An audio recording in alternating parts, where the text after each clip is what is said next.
બુલેટિનમાં આપનું સ્વાગત છે। હું છું પંકજ શર્મા। શરૂઆત કરીશું કોરોનાની।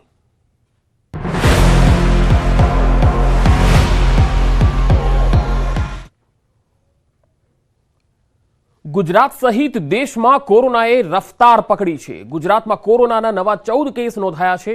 હાલ રાજ્યમાં કોરોનાના 66 એક્ટિવ કેસ છે। હાલ તમામ 66 દર્દીઓ હોમ આઇસોલેશનમાં છે। કોરોનાનો એક પણ દર્દી હોસ્પિટલમાં ન હોવાથી રાહત છે। દેશમાં કોરોનાના નવા 702 કેસ નોંધાયા છે। હાલ દેશમાં કોરોનાના 4097 એક્ટિવ કેસ છે। કોરોનાના નવા વેરિયન્ટ JN.1ના 35થી વધુ કેસ ગુજરાતમાં છે। ગઈકાલની જો વિગત પર નજર કરીએ તો દેશમાં નવા વેરિયન્ટના સૌથી વધુ કેસ ગુજરાતમાં જોવા મળ્યા છે।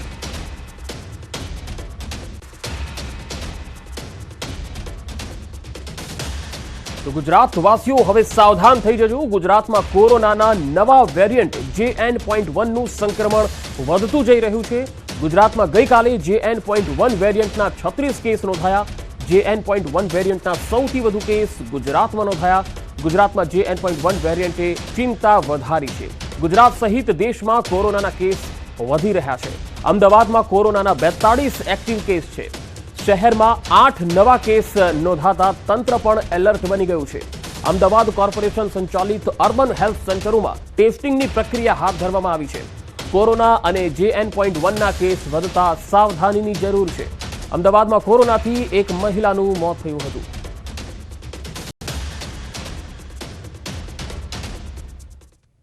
સુરતમાં ન્યૂઝ 18ના અહેવાલની અસર જોવા મળી। બીઆરટીએસ અંગે ન્યૂઝ 18ના રિયાલિટી ચેક બાદ અસર થઈ। બીઆરટીએસનો ચાર્જ સંભાળતા ડેપ્યુટી કમિશનરનો ચાર્જ છીનવાયો છે। કતારગામ બીઆરટીએસ અકસ્માત મામલે પગલાં ભરાયા છે। ડેપ્યુટી કમિશનર કમલેશ નાયકનો ચાર્જ છીનવાયો છે। આઈએએસ અધિકારી ડોક્ટર રાજેન્દ્ર એમ પટેલને સિટી લિંકનો ચાર્જ સોંપવામાં આવ્યો। ગઈકાલે નિયમો ફક્ત કાગળ પરના મથાળા હેઠળ ન્યૂઝ 18એ અહેવાલ પ્રસારિત કર્યો હતો। બપોરે 1 વાગે ન્યૂઝ 18 ગુજરાતીએ અહેવાલ પ્રસારિત કર્યો હતો।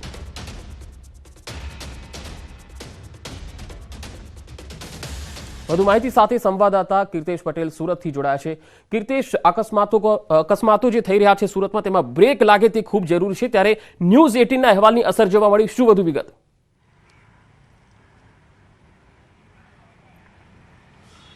બિલકુલ પંકજ, સુરતમાં બીઆરટીએસ બસ હોય કે સુરતના રોડ પર દોડતી બ્લુ સિટી બસ હોય, એટલે કે સિટી લિંકનો જે કોન્ટ્રાક્ટ હતો તેનું સંભાળ રાખતા કમલેશ નાયકની ન્યૂઝ 18ના અહેવાલ બાદ તાત્કાલિક અસરથી તેમનો ચાર્જ છીનવી લેવામાં આવ્યો છે। કારણ કે જેમની જવાબદારી છે તેમની જવાબદારી હેઠળ સુરતમાં 150 લોકોના મોત થયા છે। જો કે 2 દિવસ પહેલાં જ કતારગામ વિસ્તારમાં બીઆરટીએસ બસના અકસ્માત બાદ તંત્ર હરકતમાં આવ્યું હતું। મેયર સહિત કમિશનર દ્વારા એક મિટિંગ કરવામાં આવી હતી। જો કે આ મિટિંગમાં કમલેશ નાયક ગેરહાજર રહ્યા હતા અને જે પ્રકારે નિયમો બનાવવામાં આવ્યા હતા, જો કે ગઈકાલે ન્યૂઝ 18 ગુજરાતીએ રિયાલિટી ચેક કરી હતી ત્યારે નિયમો માત્ર કાગળ ઉપર જ જોવા મળ્યા હતા। કોઈપણ જાતની કામગીરી જોવા મળી નથી, જેને લઈને મહાનગરપાલિકાના સત્તાધીશો અને કમિશનર દ્વારા બીઆરટીએસનો જેમની પાસે હવાલો હતો તેવા કમલેશભાઈ પાસેથી ચાર્જ છીનવી લઈ રાજેન્દ્ર પટેલને આપવામાં આવ્યો છે। પણ સૌથી મહત્વની વાત છે, જેસે તે બેસેની પરિસ્થિતિ આજે પણ જોવા મળી રહી છે। સુરતના રસ્તા પર દોડતી બીઆરટીએસ બસ હોય કે બ્લુ સિટી બસ હોય, તમામ નિયમો નેવે મૂકીને આજે પણ રસ્તા પર યમરાજની જેમ દોડી રહી છે। કહી શકાય કે આગામી 24 કલાકમાં અકસ્માતની ઘટના બને તો નવાઈ નથી। તમામ ડ્રાઈવરોને ટ્રેનિંગ આપવામાં નથી આવી, ઓછા પગારમાં ડ્રાઈવરો પાસે નોકરી કરવામાં આવે છે અને આ સમગ્ર વસ્તુ જાણવા છતાં પણ કમલેશ નાયક કોઈ પણ કાર્યવાહી નથી કરી, જેને લઈને તેમની પાસેથી ચાર્જ છીનવી લેવામાં આવ્યો છે। જોકે ન્યૂઝ 18ના અહેવાલ બાદ તંત્ર જાગ્યું છે અને કામગીરી કરી છે, પણ જ્યારે હવે રાજેન્દ્ર પટેલને ચાર્જ આપવામાં આવ્યો છે ત્યારે જોવાનું રહ્યું કે આગામી 24 તો 48 કલાકમાં બીઆરટીએસનો જે વહીવટ છે કયા પ્રકારનો છે। જોકે બીઆરટીએસના ચેરમેન સોમનાથ મરાઠે છે, તે પણ કહી શકાય કે ન્યૂઝ 18એ ગઈકાલે તેમની સાથે પણ વાત કરી હતી। તેઓ દ્વારા પણ ઉડાવ જવાબ આપવામાં આવ્યા હતા કે બીઆરટીએસ સુરતમાં જે ચાલી રહી છે રામ ભરોસે ચાલી રહી છે, લોકોના માથે કહી શકાય કે યમરાજની જેમ દોડી રહી છે, અકસ્માત કરી રહી છે। ત્યારે જોવાનું રહ્યું કે હવે આ મોતની રફતાર પર ક્યારે બ્રેક લાગે છે। જી કીર્તેશ, આભાર સમગ્ર માહિતી આપવા માટે।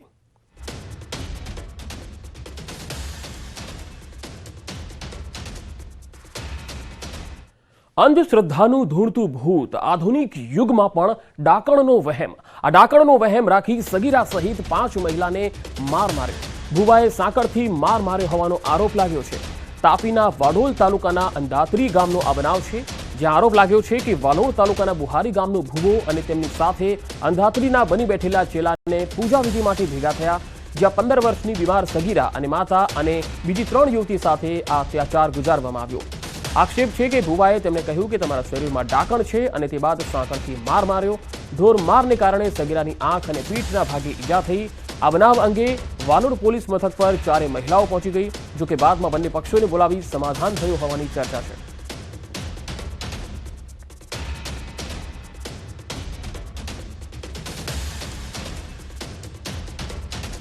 ભાવનગરમાં ફેક્ટરીમાં બ્લાસ્ટ થયો, જ્યાં 4 લોકો ઘાયલ થયા છે.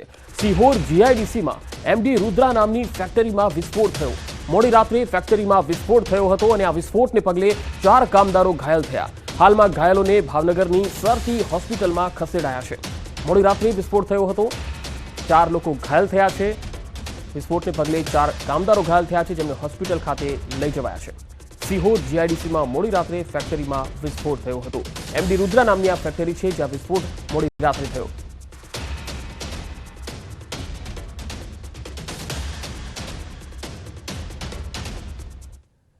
સુરતમાં સોનામાં રોકાણના નામે 99 લાખની છેતરપિંડી થઈ. વેસુ વિસ્તારમાં વેપારીને સસ્તું સોનું આપવાના નામે કરાવ્યું હતું રોકાણ. રૂપિયા લઈને સોનું ન આપ્યા બાદ ખોટા કેસમાં ફસાવાની ધમકી આપી. વેપારીએ સુરત ક્રાઇમ બ્રાન્ચમાં ફરિયાદ નોંધાવી. સુરત ક્રાઇમ બ્રાન્ચે બનાસકાંઠાના આરોપીની ધરપકડ કરી લીધી છે. આરોપી સંજય સોની વિરુદ્ધ ગુજરાત સહિત રાજસ્થાનમાં પણ ગુનો દાખલ છે.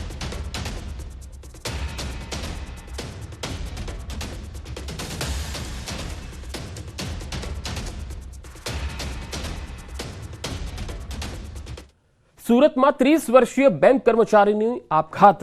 30 વર્ષીય અતુલ ભલાડાએ આપઘાત કરી લીધો. પોતાના ઘરે ઝેરી દવા પીને આપઘાત કરી લીધો. સેલ્ફોસની દવાની 3 ગોળીઓ ખાઈને જીવન ટૂંકાવી લીધું. આપઘાત પાછળનું કારણ હજુ બહાર આવી શક્યું નથી. પાટીદાર અનામત આંદોલનમાં અતુલ ભલાડાની સક્રિય ભૂમિકા જોવા મળી. સમગ્ર મામલે સરથાણા પોલીસે તપાસ હાથ ધરી છે.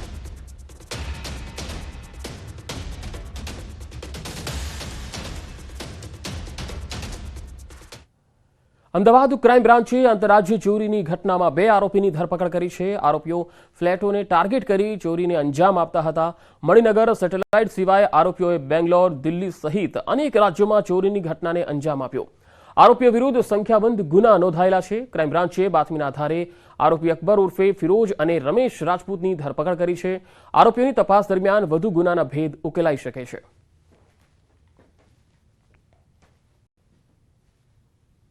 ગુનાની કબૂલાત કરતા આરોપીને સદર ગુનાના કામે 41 વંડી મુજબ એરેસ્ટ કરવામાં આવેલ છે. આરોપીના તપાસ દરમિયાન પૂછપરછમાં આરોપીએ કુલ મહારાષ્ટ્ર રાજ્યના 6, દિલ્હી શહેરના 2 અને ગુજરાત રાજ્યના 2 ગુનાની કબૂલાત કરેલ છે. ગુનાની કબૂલાત કરતા સુરત પોલીસે લાંબા સમયથી એક અભિયાન શરૂ કર્યું છે. અલગ અલગ પોલીસ સ્ટેશનમાં નોંધાયેલા ખૂન, લૂંટ, બળાત્કાર અને મારામારી જેવા ગંભીર ગુનામાં સંડોવાયેલા અને ગુનો આચરીને લાંબા સમયથી ફરાર આરોપીઓને પકડવા તજવીજ હાથ ધરી. સુરતના ઉધના વિસ્તારમાં 21 વર્ષ પહેલા હત્યા કરીને ફરાર થયેલા આરોપીને પોલીસે વેશ પલટો કરી 7 દિવસ ટેમ્પો ચલાવી ઝારખંડથી ઝડપી લીધો. ત્યારે ચાલુ વર્ષ આ જ રીતે નાસ્તા ફરતા કુલ 22 આરોપી, જેમાં ખૂનના ગુનાના કુલ 16 આરોપીને પકડી લેવાયા છે.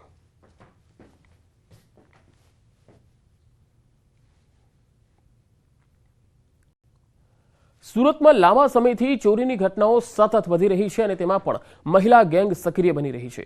રાંદેર વિસ્તારમાં આવેલી એક જ્વેલર્સની દુકાનમાં 2 મહિલાઓ ગ્રાહકના સ્વાંગમાં આવી જ્વેલર્સની દુકાનમાંથી 23 જોડી ચાંદીની પાયલની ચોરી કરી અને ફરાર થઈ ગઈ.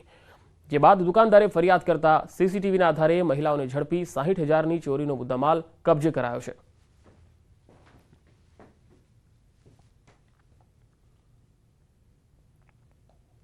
રાંદેર પોલીસ સ્ટેશનમાં જ્વેલર્સની દુકાનમાં માલિકની નજર ચૂકવીને ચાંદીના અને સોનાના દાગીના ચોરી કરીને મુદ્દામાલ સાથે 2 મહિલાઓને પકડેલ છે. આ જ્વેલર્સમાં સોના ચાંદીના દાગીનાની તરફોડી કરી હતી, જેની અંદર પોલીસના ફરિયાદ દાખલ થયેલી. જ્વેલર્સની દુકાનમાંથી આ આરોપી મહિલાઓના સીસીટીવી ફૂટેજ મળેલા. એ આધારે પોલીસે બીજા સીસીટીવી કેમેરા ચેક કરી અને 2 મહિલાઓને મચ્છીપીટ રાંદેર પાસેથી પકડી પાડેલ છે. સુરતના ઉત્તરાણ પોલીસ મથકની હદમાં બનેલ રાયોટિંગ અને હત્યાના પ્રયાસના ગુનામાં સંડોવાયેલ ચિરાગ ભરવાડ ઉર્ફે મેર ગેંગ વિરુદ્ધ ગુજસી ટોકનો ગુનો ઉત્તરાણ પોલીસ મથકમાં દાખલ થયો હતો, જેમાં તેમની સુરત સાયબર ક્રાઇમ સેલ દ્વારા ધરપકડ કરી અન્ય ફરાર આરોપીઓની શોધખોળ શરૂ કરાઈ છે. આ ગેંગમાં કુલ 9 શખ્સો સામેલ છે, જેમાં અગાઉ તમામ આરોપીઓની ઉત્તરાણ પોલીસ દ્વારા ધરપકડ થઈ હતી, જ્યાં ગેંગના મુખ્ય સૂત્રધાર ચિરાગ ભરવાડ વિરુદ્ધ અગાઉ 27 જેટલા ગુના શહેર પોલીસ ચોપડે નોંધાઈ ચૂક્યા છે. પોસ્ટે ખાતે દાખલ થયેલ ખૂનની કોશિશ, લૂંટ, રાયોટિંગના ગુનામાં ચિરાગ મેર ગેંગ વિરુદ્ધ ગુજસી ટોકની કાર્યવાહી સુરત સિટી પોલીસ દ્વારા કરવામાં આવેલી છે, જેમાં સાયબર ક્રાઇમ સેલે આ ચિરાગ મેર ગેંગના મુખ્ય સૂત્રધાર ચિરાગ મેરને કોર્ટ પાસેથી 4 દિવસના રિમાન્ડ અનુસંધાને ગિરફ્ત કરવામાં આવેલ છે. ગુના જે ઉત્તરાયણમાં દાખલ થયેલો તેમાં 9 આરોપીઓની ગિરફ્તારી કરવામાં આવેલી, જેના નામ છે કરુણેશ રમેશભાઈ પટેલ ઉર્ફે રાણપરિયા, ભરતભાઈ લાલજીભાઈ ગોટી, જીતેન્દ્રભાઈ જીતુ હિંમતભાઈ સેલડિયા, રાજેશ ઉર્ફે રાજુ ઊંચડી ભગવાનભાઈ નાકરાણી, પ્રદીપભાઈ ઘનશ્યામભાઈ લાખાણી, હિતેશ કાળુભાઈ બીકડિયા, સાગર મગનભાઈ ડોંગા, ગૌતમ હેમરાજભાઈ સવાણી તથા ચિરાગ રેવાભાઈ મેર. ગીર સોમનાથના ઉનામાં મીઠાઈ ખરીદી કરવા ગયેલ વૃદ્ધાના ગળામાંથી ચેનની ચોરી કરનારી 2 મહિલા ઝડપાઈ. એલસીબીએ બાતમીના આધારે બંને મહિલાની ધરપકડ કરી છે. મીઠાઈની દુકાન પર લગાવેલા સીસીટીવી કેમેરામાં આ બંને મહિલા કેદ થઈ ગઈ, જેના આધારે બંનેને ઝડપી લેવામાં આવી. પોલીસની પ્રાથમિક તપાસમાં સામે આવ્યું કે બંને આરોપી વિરુદ્ધ રાજકોટમાં 6 જેટલા ગુના નોંધાઈ ચૂક્યા છે. બંને રાજકોટના રહેવાસી છે. એકની ઉંમર 41 વર્ષ છે, એકની ઉંમર 20 વર્ષ છે. બંને આરોપીઓને પકડેલા છે અને મુદ્દામાલ પણ 30 ગ્રામ જે હતો 3 તોલાનો ચેન એ રિકવર કર્યો છે. આ આરોપીઓનો ઇતિહાસ રાજકોટમાં અગાઉ સેમ ટાઈપના ચીલ ઝડપના અને સેરવી લેવાના 6 ગુના અગાઉ દાખલ થયા છે. ઉનામાં એ આ કામ માટે જ આવ્યા હતા અને આગળની તપાસ એમાં પણ ચાલુ છે. 31 ડિસેમ્બરે રાજ્યમાં યુવાનો ધૂમ મચાવશે, ત્યારે અમદાવાદમાં સતત 12 કલાકની પાર્ટીનું આયોજન કરવામાં આવ્યું. અમદાવાદમાં ગોવાની જેમ 12 કલાકની પાર્ટી આયોજિત કરવામાં આવી. બપોરના 3 થી રાત્રે 3 વાગ્યા સુધી અમદાવાદીઓ ડાન્સ કરી શકશે. અમદાવાદના શીલજ વિસ્તારમાં ડાન્સ પાર્ટીનું આયોજન કરાયું છે, જેમાં બેંગ્લોર અને મુંબઈથી ડીજે મંગાવવામાં આવશે. પાર્ટીમાં અનલિમિટેડ ફૂડ સાથે યુવાનો આનંદ માણી શકે તેવું આયોજન કરાયું છે.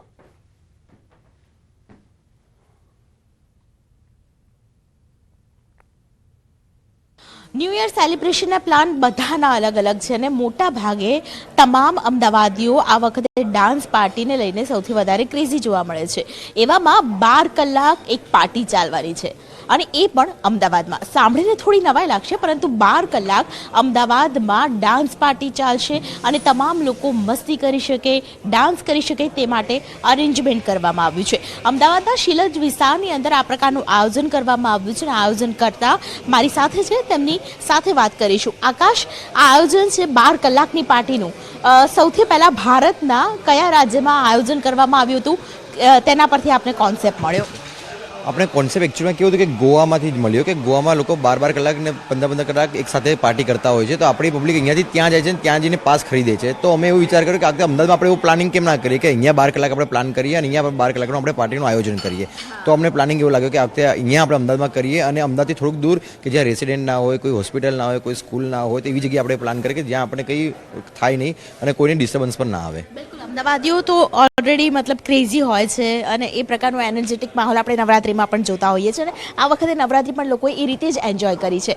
પણ જ્યારે ઓર્કેસ્ટ્રાની વાત કરવામાં આવે, ડીજેની વાત કરવામાં આવે, ત્યારે તે કોન્સેપ્ટ કેવી રીતે તમે લાવ્યા છો? 12 કલાક સતત વાગી શકે તેવું મ્યુઝિક પણ મહત્વનું બની જશે આ પાર્ટીમાં. આ પાર્ટીમાં અમે એવું પ્લાન કર્યો છે કે 12 કલાક માટે 9 અલગ અલગ ડીજેસ બોલાય છે, જેમાં BDM આવી ગયું, EDM આવી ગયું, પછી ટેકનો પાર્ટી આવી ગઈ, કે એના અલગ અલગ જેને સમજો કે BDMમાં બહુ સારો કોન્સેપ્ટ છે, BDM વાળા એવો આપણે ડીજે બોલાય છે. જેને કોન્સેપ્ટ બહુ સારો ટેકનોમાં છે તો ટેકનો વાળા આપણે ડીજે બોલાય છે. જેને EDM સારો આવડે છે EDM બોલાય છે. એવા 9 અલગ અલગ ડીજેસને બોલાય છે અને એક ટાઈમે 12 વાગે 9 ડીજે એક ફ્લોર પર પ્લે કરશે. એ અલગ જ કોન્સેપ્ટ છે કે હજી સુધી અમદાવાદ થયો નથી, અમે કરી રહ્યા છીએ આ વસ્તુ. આ પાર્ટી કેટલા વાગે ચાલુ થશે, ક્યાં હશે પ્રોપર એડ્રેસ? આ પાર્ટી આપણે 3 વાગે બપોરે ચાલુ કરીએ છીએ, જે આપણે એક્ઝેક્ટ સ્કાય ફાર્મ શિલજમાં છે, જે મંડલી ગરબા રોડ પર આવ્યું છે. તે અમે 3 વાગે ચાલુ કરીશું અને રાતના અમે પ્લાન છે કે ન્યૂ યર સેલિબ્રેશન કરીને 1-2 કલાક પછી આપણે વાઇન્ડ અપ કરીએ. તો 2 થી 3 વાગ્યા સુધી રાત્રે આપણે વાઇન્ડ અપ કરવાનો પ્લાન છે આપણો. એટલે 3 થી 3 વાગ્યા સુધી. એક્ઝેક્ટલી, હા, 3 થી લઈને 3 વાગ્યા સુધીનો પ્લાન છે. અને જે આપણે કહીએ બહાર લોકો 3 વાગે જાય છે, તો આપણે અહીંયા અવેરનેસ આવી જોઈએ કે સન્ડે છે તો 3 વાગે અમે લોકો જઈએ પાર્ટીમાં અને મજા કરીએ ત્યાં જઈને. બેંગ્લોર અને મુંબઈના જે 12 ડીજે છે તે અમદાવાદમાં 12 કલાક અમદાવાદીઓને જુમાવશે. ન માત્ર અમદાવાદીઓ પરંતુ બહારથી પણ જે લોકો ખાસ કરીને ગુજરાત આવ્યા છે તો એ લોકો પણ અત્યારે બુકિંગ કરી રહ્યા છે. 12 કલાક પહેલી વાર અમદાવાદની અંદર 31st પાર્ટી એન્જોય કરશે તમામ લોકો. કેમેરા પર્સન શ્રેણિક મહેતા સાથે દીપિકા ખુમાણ, ન્યૂઝ 18 ગુજરાતી, અમદાવાદ. આગળ વધુ સમાચારો પર નજર કરીશું. હાલ રોકાઈશું એક બ્રેક માટે.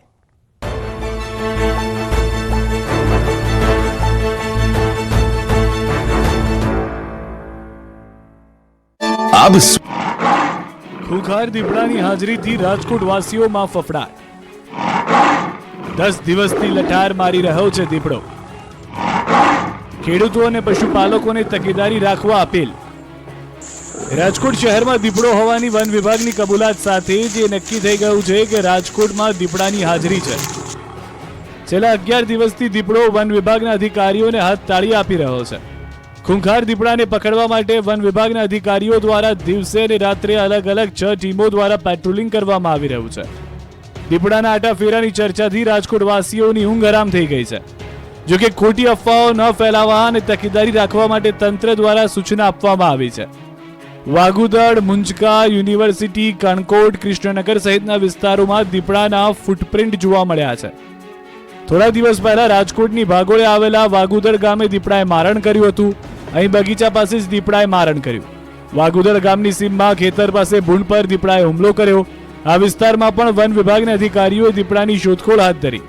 રાજકોટના ઉપલેટા તાલુકામાં પણ મોજ નદી આસપાસ દીપડા આવી ચડ્યો. અહીં અનેક વાર ગ્રામજનોએ દીપડાને જોયો. દીપડાના આ સ્થાનના વિડીયો પણ વાયરલ થયા. ઘટનાની જાણ થતાં આ વિસ્તારમાં પણ વન વિભાગે ઠેર ઠેર પાંજરા મૂકીને દીપડાને પકડવા માટેના પ્રયત્નો શરૂ કર્યા છે. રાજકોટમાં દીપડાની દહેશતમાં વાઘ આવ્યો જેવો ઘાટ ઘડાયો.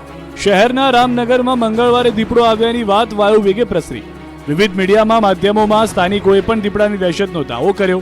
દીપડો આવ્યાની વાતથી આસપાસમાં ફફડાટ ફેલાઈ ગયો. કેટલાક લોકોએ પગના નિશાન બતાવ્યા અને દાવો કર્યો કે દીપડો અહીંથી જ પસાર થયો છે. દીપડાના પગના નિશાન હોવાની આશંકાના પગલે આસપાસના ખેડૂતો ખેતરે જતા ડરવા લાગ્યા. જોકે વન વિભાગે હવે એવો ખુલાસો કર્યો છે કે શહેરના અન્ય વિસ્તારમાં દીપડાની આશંકા છે, ત્યાં દીપડો હોઈ શકે છે. પરંતુ રામનગરમાં જે પગના નિશાન જોઈને લોકો ડરી રહ્યા હતા એ પગના નિશાન દીપડાના નહીં પણ બિલાડીના છે. આ ખુલાસા બાદ દીપડાની ખોટી અફવાઓ ન ફેલાવવા વન વિભાગે અપીલ કરી. કારણ કે અફવાઓને કારણે ખરેખર જ્યાં દીપડો છે ત્યાં સુધી પહોંચવામાં મોડું થઈ જાય છે અને ત્યાંથી પણ દીપડો પલાયન થઈ જાય છે. એક જ વિસ્તારમાં કપિરાજનું ટોળું ત્રાટક્યું અને 25 લોકો પર હુમલો કરીને રીતસરનો આતંક મચાવ્યો. અમદાવાદ શહેરના સરખેજ વિસ્તારમાં કપિરાજે લોકો પર હુમલો કરતા લોકોમાં ફફડાટ ફેલાયો. છેલ્લા 1 મહિનાથી સરખેજ, ચીકુની વાડી સહિતના વિસ્તારોમાં કપિરાજે ભારે ઉપદ્રવ મચાવ્યો છે. નાના બાળકો સહિત લોકો પણ બહાર નીકળતા ડર અનુભવે છે. અહીં રહેતા સ્થાનિક લોકો એટલી હદે ડરી ગયા છે કે હાથમાં લાકડીઓ ધોકા રાખીને બાળકોને શાળાએ લેવા મૂકવા જવા મજબૂર બન્યા. હવે પ્રશ્ન એ થાય છે કે ક્યારે આ કપિરાજને વન વિભાગ પાંજરે પૂરે છે, કેમ કે સ્થાનિકોએ કપિરાજના ઉપદ્રવ અંગે વન વિભાગને સતત ફરિયાદ કરી હોવા છતાં તંત્રે કોઈ પણ પગલાં લીધા નહોતા. ક્યારે ક્યાંથી કપિરાજ આવીને હુમલો કરી જાય કંઈ નક્કી નહીં, જેથી અહીંના લોકો ભયના ઓથાર હેઠળ જીવી રહ્યા છે. ગુજરાતમાં કોરોનાનો ફૂફાડો. રાજ્યમાં નવા વેરિયન્ટની ઝડપ વધી. JN1 વેરિયન્ટના દેશમાં સૌથી વધુ કેસ ગુજરાતમાં. રફતાર પકડી રહેલો કોરોના હવે વધુ ઘાતક બનતો જાય છે. ખાસ કરીને નવા વેરિયન્ટ JN1એ ચિંતા જગાવી છે. અજગરી બરડો લઈ રહેલા આ નવા વેરિયન્ટે ગુજરાતની ચિંતા વધારી છે. કારણ કે દેશમાં JN1ના સૌથી વધુ કેસ ગુજરાતમાં જોવા મળ્યા હોવાનો ચોંકાવનારો ખુલાસો થયો. કોરોનાના નવા વેરિયન્ટની ગુજરાતમાં ઝડપ વધી રહી છે તેવું સ્પષ્ટ જણાય છે. ગુજરાતમાં હાલ JN1 વેરિયન્ટના 36 કેસ સક્રિય છે. કેરળ, રાજસ્થાન સહિત 8 રાજ્યોમાં કુલ 109 કેસ છે, જેમાં ગુજરાત સૌથી ટોચ પર છે. સ્પેશિયલ લાલ મરચું પાવડર તાજા મરચાથી બન્યું સુગંધથી ભર્યું.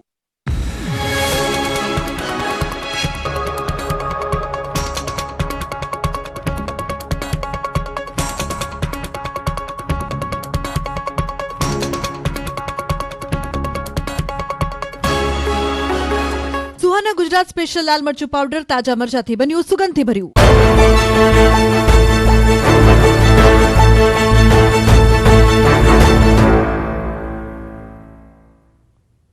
Welcome back. કોરોનાની રફતાર વચ્ચે રાજકોટમાં રોગચાળો વકરી રહ્યો છે. મિશ્ર ઋતુને કારણે રોગચાળાએ માથું ઉંચક્યું. રાજકોટમાં શરદી, ઉધરસ અને તાવના કેસ વધી રહ્યા છે. ડેન્ગ્યુ અને ચિકનગુનિયાના કેસમાં પણ વધારો નોંધાયો છે. રોગચાળો વધતા તંત્ર એલર્ટ મોડમાં છે. અનેક વિસ્તારોમાં ફોગિંગની કામગીરી કરવામાં આવી. હોસ્પિટલમાં દર્દીઓની લાંબી કતારો જોવા મળી રહી છે. રાજકોટમાં હાલ હોસ્પિટલો દર્દીઓથી ઉભરાઈ રહી છે. તો આ વિષય પર વધુ માહિતી સાથે રાજકોટથી સંવાદદાતા હાર્દિક મારી સાથે જોડાયા છે.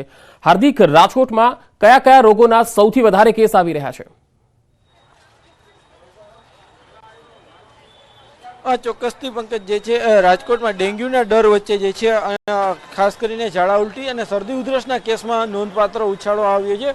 કેમ કે જે છે રાજકોટ શહેરમાં હાલ મિશ્ર ઋતુ જોવા મળી રહી છે. વહેલી સવારમાં જે છે એ ઠંડી જોવા મળતી હોય છે, તો બપોરે ભારે ગરમી પણ જોવા મળતી હોય છે, જેના કારણે શરદી ઉધરસના કેસમાં નોંધપાત્ર ઉછાળો થયો છે. હાલ આપણી સાથે અહીંયા સ્થાનિક જે દવા લેવા આવેલા ભાઈ પણ છે, આપણે એમની સાથે વાત કરીશું. શું કહેશો, તમે ક્યાંથી આવો? સાહેબ, હું ભાવનગરથી આવું છું અને સવારમાં ઠંડી હોય છે, બપોરે ગરમી હોય છે, શરદી ઉધરસ ને બહુ તકલીફ જેવું થાય છે. એની માટે વ્યવસ્થા કરી આપો તો સારું મારા સાહેબ. બહુ છે સાહેબ.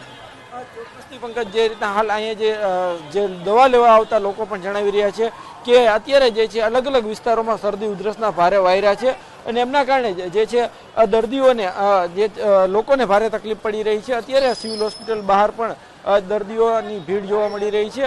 વહેલી સવારથી દર્દીઓ છે તે દવા લેવા માટે સિવિલ હોસ્પિટલ ખાતે પહોંચતા હોય છે. લાંબો સમય સુધી જે છે કેસબારી બહાર ઊભા રહ્યા બાદ તેમનો વારો આવતો હોય છે. ત્યારે હાલ વાત કરવામાં આવે તો જે છે રાજકોટ શહેરમાં કોરોના બાદ કહી શકાય કે જે છે શરદી ઉધરસના કેસમાં પણ નોંધપાત્ર ઉછાળો આવ્યો છે. જી હાર્દિક, એક તરફ તાવ, શરદી, ઉધરસના કેસ તો વધી જ રહ્યા છે, તો બીજી બાજુ કોરોનાના કેસ પણ ગુજરાતમાં વધી રહ્યા છે. તો રાજકોટનું તંત્ર કોરોના સામે લડવા કઈ રીતે સુસજ્જ દેખાઈ રહ્યું છે? ચોક્કસથી પંકજ, જે છે રાજકોટ સિવિલ હોસ્પિટલમાં એક ખાસ વોર્ડ પણ તૈયાર કરવામાં આવ્યો છે. આ વોર્ડની વાત કરવામાં આવે તો જે છે ઓક્સિજન સહિતની તમામ સુવિધાઓ પણ અહીંયા ઉપલબ્ધ કરવામાં આવી છે. હાલ જે રીતના વાત કરવામાં આવે તો જે રીતના અગાઉ જે કોરોનાની લહેર આવી હતી, કોરોનાની બીજી લહેર વખતે જે છે તંત્રને ભારે જે છે જહેમત ઉઠાવવી પડી હતી. જોકે આ વખતે એ પહેલાં જ તંત્ર એલર્ટ થઈ ગયું છે અને અગાઉથી જ તમામ વ્યવસ્થાઓ કરી દેવામાં આવી છે. રાજકોટ શહેરમાં જે છે ટોટલ 7 જેટલા ઓક્સિજન પ્લાન્ટ છે, તે તમામ ઓક્સિજન પ્લાન્ટનું પણ ચેકિંગ હાથ ધરી દેવામાં આવ્યું છે. મોકડ્રીલ પણ યોજી દેવામાં આવી છે અને હાલ તમામ પ્લાન્ટ છે એ કાર્યરત હોવાનું પણ અત્યારે સિવિલ સુપ્રિન્ટેન્ડન્ટે જણાવ્યું હતું. તો બીજી તરફ બેડની પણ એક અલગ વ્યવસ્થા કરી દેવામાં આવી છે. સાથે જ જરૂરી દવાનો સ્ટોક પણ કરી દેવામાં આવ્યો છે. જો જરૂર પડે તો જે છે એ દવા તાત્કાલિક મળી શકે એટલા માટે જે છે એ ખાસ વ્યવસ્થા કરી દેવામાં આવી છે. પરંતુ હાલ રાજકોટ શહેરમાં અત્યાર પૂરતી જે રાહતની વાત એ છે કે કોરોનાના કેસ હાલ પૂરતા નથી એટલા વધારે સામે આવી રહ્યા, પરંતુ જો વધારે સામે આવે છે તો એને લઈને તંત્ર દ્વારા જે છે અગાઉથી જ એક્શન પ્લાન તૈયાર કરી દેવામાં આવ્યો છે. આરોગ્ય વિભાગના અધિકારીએ મિટિંગ પણ બોલાવી હતી અને તેમાં તૈયારીઓની પણ સમીક્ષા કરવામાં આવી હતી. પરંતુ હાલ જે રીતના કહી શકાય કે રાજકોટ શહેરમાં કોરોનાનો કેસ હાલ અત્યારે નથી, પરંતુ જો આગળ આવે છે તો તેને લઈને તંત્ર પણ સંપૂર્ણ સજ્જ છે. હાલ કહી શકાય કે રાજકોટ સિવિલ તંત્ર પણ સજ્જ છે. જી હાર્દિક, આભાર માહિતી આપવા માટે. તો રાજકોટમાં હાલ તો ડેન્ગ્યુ, ચિકનગુનિયા, શરદી, તાવ અને ઉધરસના કેસ ખૂબ વધી રહ્યા છે. હવે વાત સુરતની. સુરતમાં ફી અધિનિયમના કાયદાનું ઉલ્લંઘન કરનારી શાળાઓને એફઆરસી કમિટીએ નોટિસ ફટકારી છે. દક્ષિણ ગુજરાતની 800થી વધારે શાળાઓને એફઆરસીએ નોટિસ ફટકારી છે. આ તમામ શાળાઓ પાસેથી લેખિતમાં ખુલાસા માંગવામાં આવ્યા છે. ફી વધારા અંગે શાળા સંચાલકોએ કોઈપણ જાતની મંજૂરી લીધી નથી, જેથી વર્ષ 2024-25ની વાર્ષિક ફી વધારા અંગે એફઆરસીનું ધ્યાન ખેંચાતા એફઆરસી કમિટીએ શાળા પાસે ખુલાસા મંગાવ્યા. 7 દિવસમાં જવાબ નહીં આપવામાં આવે તો કચેરીએ હાજર થવાનું કહેવામાં આવ્યું છે, જેના પગલે સેલ્ફ ફાઇનાન્સ શાળાના સંચાલકો દોડતા થયા છે. ફી નિર્ધારણ કમિટીએ 31 ઓક્ટોબર પહેલા દરખાસ્ત નહીં કરનારી સ્કૂલો સામે લાલ આંખ કરી છે. લેખિત ખુલાસા બાદ આગામી સમયમાં દંડાત્મક કાર્યવાહી કરાશે. 800 જેટલી શાળાઓને નોટિસ આપવામાં આવી છે. હવે એમનો જ્યારે 7 દિવસમાં ખુલાસો માગ્યો છે, યોગ્ય ખુલાસો આપવામાં સંચાલકો જો પાછા પડશે તો ચોક્કસપણે એમને શિક્ષાત્મક પગલાં રૂપે આગામી કાર્યવાહી કરવામાં આવશે. વડોદરામાં વિદ્યાર્થીની આપઘાત પ્રકરણમાં ફરિયાદ થઈ છે. ડોક્ટરના પુત્ર ધ્યેય સૂર્યવંશી સામે ગુનો નોંધાયો છે. ભાયલીમાં ધોરણ 12ની વિદ્યાર્થીનીનો આપઘાતની ઘટના સામે આવી હતી, જ્યાં 9મી ડિસેમ્બરે ભાયલીમાં રાત્રે બિલ્ડિંગના 12મા માળેથી મોતની છલાંગ લગાવી હતી. પોલીસે વિદ્યાર્થીનીના પ્રેમીની ધરપકડ કરી છે. પોલીસની તપાસમાં ખુલાસો થયો છે. ગોત્રી વિસ્તારમાં રહેતા ધ્યેય સૂર્યવંશીએ યુવતીને ફોટા અને વિડીયો વાયરલ કરવાની ધમકી આપી અને ત્રાસ ગુજારતો હતો. આરોપી ધ્યેય પણ મેડિકલનો વિદ્યાર્થી હોવાનું પોલીસ તપાસમાં ખુલ્યું છે.